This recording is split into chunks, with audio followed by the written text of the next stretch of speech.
I wasn't supposed to come home that weekend. No one knew I was driving in. Not my parents, not Aunt Sheila. I didn't tell anyone. The house didn't feel right the moment I pulled into the driveway. A blue car I didn't recognize was parked where I used to park. I stepped inside. No one in the kitchen, no sound, no scent of coffee or floor cleaner. Instead, garlic, cologne, something smoked. Not ours. Shoes by the door weren't mine. A denim jacket hung from the hook my dad used. I stared at it for a beat, then went upstairs. My name is Naomi Wells. I'm 21. 3 months ago, my parents asked me to move out just for a little while. They said money was tight, that they needed to rent part of the house to stay afloat, that Aunt Sheila had space. Just until things settle, Mom said. I agreed. I didn't make a scene. I packed a duffel bag. I left my clothes, my books, my sketch pads. I trusted them. They said they'd protect my things, that this was temporary. The hallway looked the same, but my door didn't. There was a name scrawled across the dry erase board I left hanging there. Kevin, not mine. I opened it slowly. White walls, bare, stripped of everything I knew. New bed, new dresser, new lamp. My desk was gone. On the floor, open suitcase, men's jeans, cologne, a laptop cord. I checked the closet. Not a trace of me. Even the nightlight I'd had since I was 10, the one shaped like a fox, gone. I opened the hallway bathroom. New soap, new towel color. No sign I had ever existed there. Then I checked the linen closet. Top shelf. A taped box. Marker handwriting. Donate. I opened it. My sketchbooks. Bent. Crushed. One was torn down the spine. At the bottom, my old jewelry box. Broken latch. Stuffed with receipts. No warning. No call. No apology. I didn't confront them. Didn't leave a note. Just walked out. Got back in my car. Drove 2 hours in silence. Aunt Sheila asked if I was okay. I said I had a headache. That night I opened my laptop, typed in the address. There it was, rental listing, posted 5 days ago. Bright 3-bedroom, new floors, updated kitchen, cozy private suite. The photos made me sick. In the background of one, the mug I painted when I was 10, blue with gold streaks, still chipped, sitting on someone else's dresser. They hadn't hit hard times. They didn't need me out. They just wanted me gone, and they'd replaced me before I was even out the door. I didn't sleep that night. The rental listing was still open on my laptop. I clicked through the photos again, once, twice, 10 times. Each time something else stood out. My quilt, folded at the edge of a stranger's bed. My mirror, now mounted in the hallway. Even the rug I bought with my first paycheck, rolled out under someone else's shoes. They hadn't boxed my things. They hadn't stored them. They'd used them to stage the rental. The next morning I called Mom. She picked up on the second ring. "Oh, hey, sweetie, everything okay?" I didn't answer that. I just asked, "Who's Kevin?" She paused, then casually, too casually, "Oh, he's just renting a room while things are tight. Why? You didn't think I'd want to know?" "Well," she said, voice tightening, "we didn't think you'd mind. You're at school, honey. It's not like you were using the room." I could hear clinking in the background, dishes, breakfast. I imagined her standing there in the kitchen, pouring orange juice, smiling like everything was fine, like she hadn't gutted my room and sold my privacy to a stranger. She added, "It's not permanent. Neither was me living with Aunt Sheila." "That's different." "How?" No answer, just a soft, exasperated sigh. "I don't know why you're making this a thing." She hung up before I could. Not angry, just done. That was always her tactic. Hang up before the truth gets uncomfortable. Later that week, I visited my roommate, Camilla, who worked part-time for a real estate office. I brought coffee and a fake smile. When I asked if she could pull any data on our address, she didn't hesitate. It wasn't illegal. The info was public. But I told her I was curious. What she found made my stomach turn. There was no lien, no mortgage panic, no sign of financial distress. In fact, there was a recent deposit on the property. A second listing had gone live last month. Not for rent, for sale. They weren't just hosting tenants, they were preparing to sell the house entirely. I stared at the screen, scrolled through the documents, purchase history, owner updates, timing. That's when I saw the payout record. 6 weeks ago, a $9,200 wire transfer, labeled Personal Medical Marisol Wells. Marisol, my sister, the golden one. I hadn't seen her in months. Last I heard, she was studying abroad. But her Instagram told a different story. I scrolled, photo after photo, Greece, Maldives, St. Bart's, sunglasses, poolside drinks, brunches with captions like, "Deserve it." And in every picture, her nose looked sharper, her lips fuller. The medical payout wasn't for bills, it was for her body. They sold my room to fund her new face. They rented out my bed so she could take first-class selfies. I sat in the dark with the screen still glowing, didn't cry, didn't scream. I just let the weight settle. They didn't ask for help. They didn't explain. They erased me, quietly, and expected I'd stay erased. I closed the laptop and started planning. I stopped responding to their messages, not out of spite, just nothing left to say. They didn't notice, or if they did, they didn't care enough to ask. Aunt Sheila, on the other hand, did. "You've been quiet," she said one evening, not looking up from her jigsaw puzzle. I told her I had exams, deadlines, just tired. She nodded, like she'd heard that excuse before. She didn't press. The thing about being forgotten is, after a while, you start to disappear on purpose. My parents never visited me once at Sheila's. 3 months, no weekend dinners, no check-ins, not even a birthday card. But the silence had weight. It wasn't neglect by accident. It was space, made intentional. I thought maybe Dad would reach out. We used to talk about old jazz records and backyard projects. But even he stayed quiet. The only time I heard from Marisol was through a group chat she never left. She sent a photo of her in Santorini, holding champagne. The caption said, "New life, new nose champagne toast." That was the moment it turned. I wasn't sad anymore. I was done. At Camilla's office, I asked her one question. What happens if a house goes unsold during a downturn? She blinked, confused at first, then answered like she would to a client. If a market crashes, listings sit. Some owners panic, drop prices below value. If you're ready, it's the best time to buy. I smiled. She didn't know why yet. I started saving. It wasn't glamorous. I picked up extra shifts, cut everything down, no takeout, no gifts, no socializing. I called it my austerity era. No one noticed. I researched property law like a second major.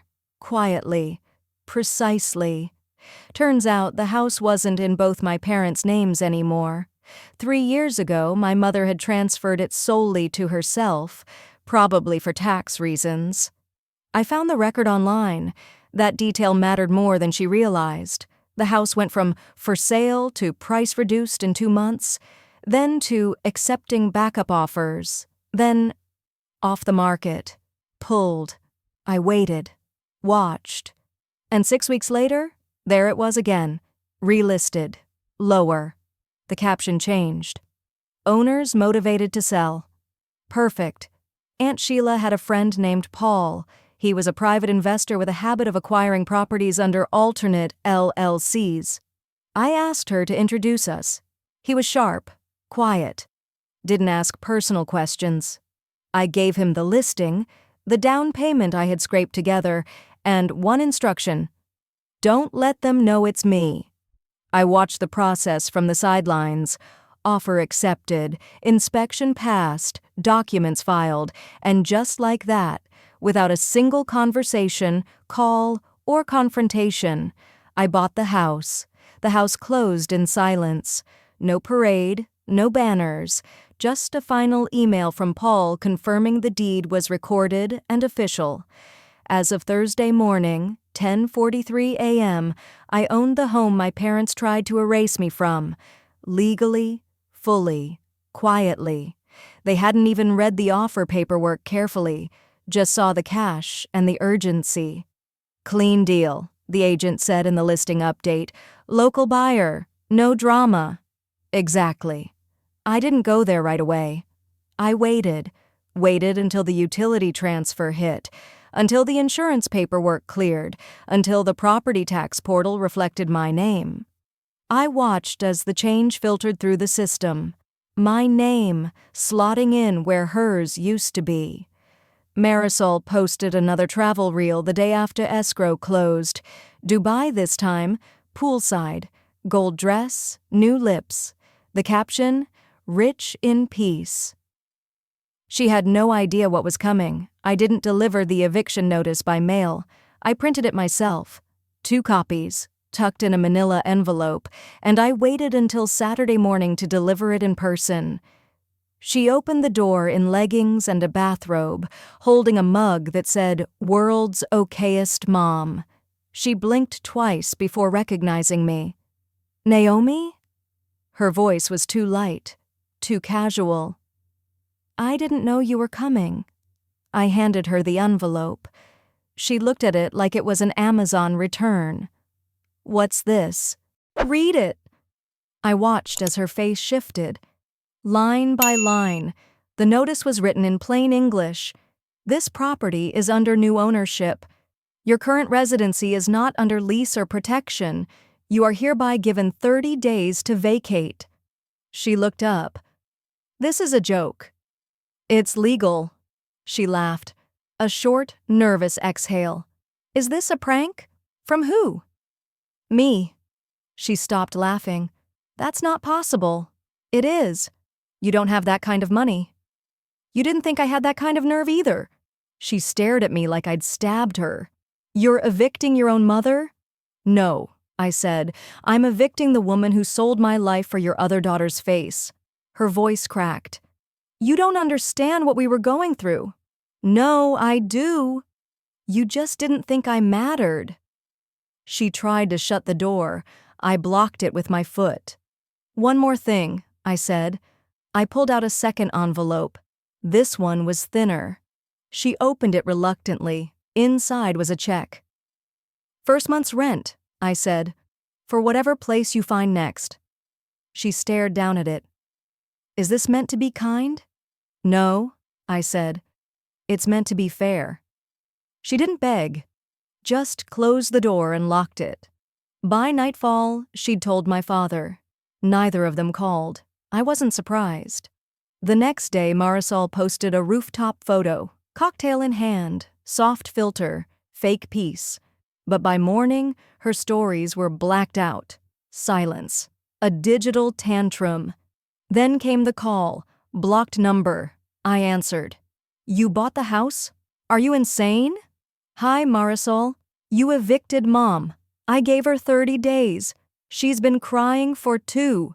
She didn't cry when she sold my things." Silence. Then she tried sweetening the tone. "I didn't ask for anything, Naomi. They just helped me." "You cashed the help. That's the same thing." She offered to pay me back. I declined.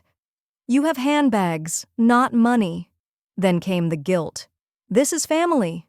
"No," I said. "This is real estate." She hung up. I saved the voicemail. That night I texted Aunt Sheila. "Tea tomorrow?" She replied, "Always." By morning, I had the footage. Legal, quiet, motion-triggered. It showed them moving out. I didn't watch it yet. Just labeled the file. Exit Wells proof. Not vengeance. Not yet. 2 weeks passed. The house looked different already. Emptier, sharper. The The clutter was gone. The echo had returned. They left quietly. No yelling, no door slamming, just boxes, plastic bins, and the occasional thud of something dropped. They didn't speak to me, not a single word. Aunt Sheila stopped by with lemon bars. We stood in the driveway while the movers loaded the last of the furniture into a rented truck. "That your childhood dresser?" she asked. I nodded. She shook her head. "Didn't even ask if you wanted it back." I didn't want it anymore. Not the bed, not the bookshelf, not the trophies they boxed like leftovers from someone else's life. Let them keep the scraps. I wasn't here to reclaim objects.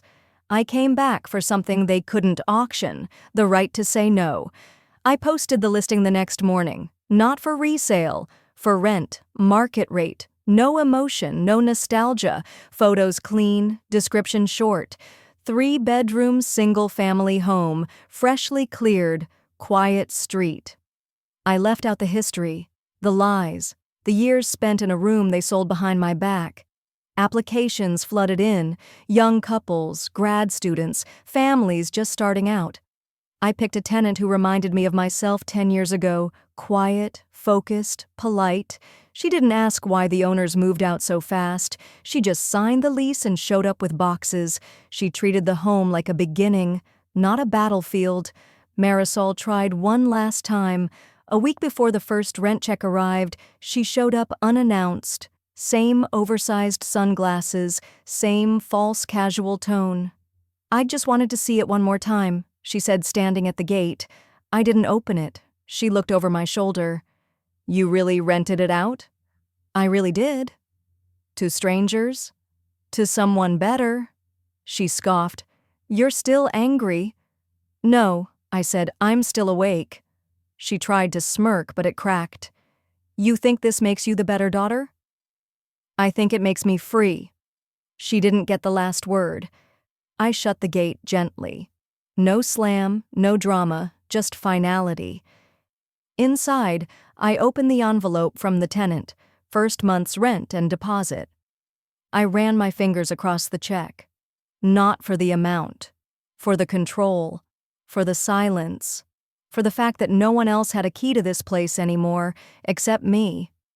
They didn't fight back publicly, no legal threats, no surprise visits. Just silence, the kind you earn when you finally stop playing nice. A month after the eviction, I got a letter in the mail. It wasn't handwritten. It wasn't warm. Typed, formal, signed by my father. No greeting, no apology, just this. "We understand your position, but we hope in time you'll see the harm you've done to the family." The word family sat there like a hook. I didn't reply. Instead, I tucked the letter behind a glass magnet on the fridge. Let it hang there as a reminder. That's what they thought this was. A betrayal. Not the years of silence. Not the room emptied while I was gone. Not the wedding photos of Marisol taped over mine. This was the offense. Me choosing peace over proximity. Aunt Sheila stopped by again the next weekend. She brought coffee and sat on the stoop. "I hear your mom moved in with her cousin in Temecula." I shrugged. "She likes wine country." "And your sister?" "Still online, still glowing." We didn't say much more, just watched the new tenant plant lavender by the front fence. The house smelled better already. A week later, I received a message request on social media. Blocked account, no profile photo. The message was short. "Hope the house burns down." I didn't respond, didn't flinch, just screenshotted it, saved it, filed under, expected. That's the thing about control. People think it's loud, fists, doors, lawsuits, but real control? It's the moment you choose not to respond. It's the silence after they beg for your reaction, and you offer none. I installed a new lock the same day, not out of fear, out of ritual. A clean bolt, a new key, and I threw the old one into the drain on my walk home. Let the house forget them. Fall came early that year. The neighborhood was quieter. Kids back in school, lawns going soft, even the air seemed to forget their voices. The new tenant had settled in. She painted the bedroom a soft gray, hung up string lights, made it hers. Not mine. Not theirs. Heron. That felt right. One evening, I walked through the house alone. No shoes, no music, just footsteps on hardwood, echoes where laughter used to pretend it lived. I paused at the hallway mirror. It used to reflect a family. Now it reflected choices. Mine. In the back closet, where they used to store holiday decorations, I found a shoebox. I almost didn't open it, but I did. Inside, old receipts, expired coupons, and one photograph. It was of me, age 7, holding a spelling bee ribbon. Mom smiling beside me. Fake. She'd made me cry 10 minutes later because my shoes had scuff marks. I didn't keep the photo. I left it in the trash. That version of us never existed anyway. 2 days later, the tenant texted, "Hey, I think someone tried to open the back gate last night. Didn't see who." I checked the footage. Blurred figure, hoodie, nothing stolen, nothing entered. Still. I added a second camera and motion lights. Then I made a decision I hadn't planned on. I uploaded the full move-out footage to a private cloud folder, labeled it plainly, "Final Exit," Wells Family, dated no commentary, no edits, just proof. Proof they left without being pushed. Proof of absence. It wasn't revenge, it was record-keeping. Because one day they'd try to rewrite the ending, say they were tricked, say I manipulated them, say I overreacted. And when that day came, I wouldn't argue. I'd just send a link and watch the silence settle again. The first Thanksgiving without them felt clean. No forced gratitude, no pretending we liked each other. No silent tension sliced between dishes. Just Aunt Sheila, 2 old neighbors, and the tenant who brought cranberry sauce from a can and laughed at all the wrong moments. It was perfect. I didn't check social media that day. I didn't want to see Marisol's chosen family photo ops or my parents' forced smiles over plastic tablecloths. But the next morning I looked. Couldn't help myself. There they were. My father at some distant cousin's fold-out table holding a glass of wine he never drank. My mother, dolled up, pretending the lighting was flattering. Marisol, no post, no comment. Just a new story captioned, "No home without heartbreak." Cryptic. Almost poetic. Probably meant for me. I didn't respond. Again. But I thought about it. Not because I cared, because I knew what came next. They'd start telling people I kicked them out, that I turned on them, that I changed. They'd leave out the part where they sold my bed for spa treatments and Botox. They'd skip over the box of memories I never got back. They'd pretend they were victims of my ambition, not architects of their own downfall. I didn't argue with any of it. Why correct a story written by cowards? Let them talk. Let them twist. Because here's what mattered. They'd never sit at that table again, never walk through that door, never erase me from that house a second time. I got an envelope in the mail that Friday. Return address, no name, just a city an hour north. Inside, a birthday card, cheap, blank on the inside, taped to it, 1 house key, old, scratched, no note, no explanation. I flushed it down the toilet. Some symbols don't need decoding. Winter softened the house. New paint dried over old scuff marks. The carpet was gone. Hardwood now. A different echo, one that didn't carry arguments. The tenant added curtains, wind chimes, a porch bench where she read mystery novels. Sometimes I watched from my car, parked across the street, not out of nostalgia, just to make sure peace stayed. Aunt Sheila asked me once if I felt better. I told her no, but I felt done.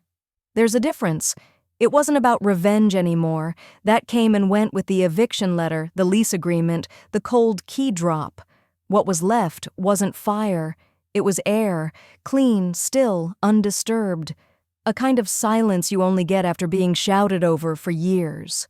The tenant invited me over for tea one afternoon. I sat in the kitchen, same tile floors, different light.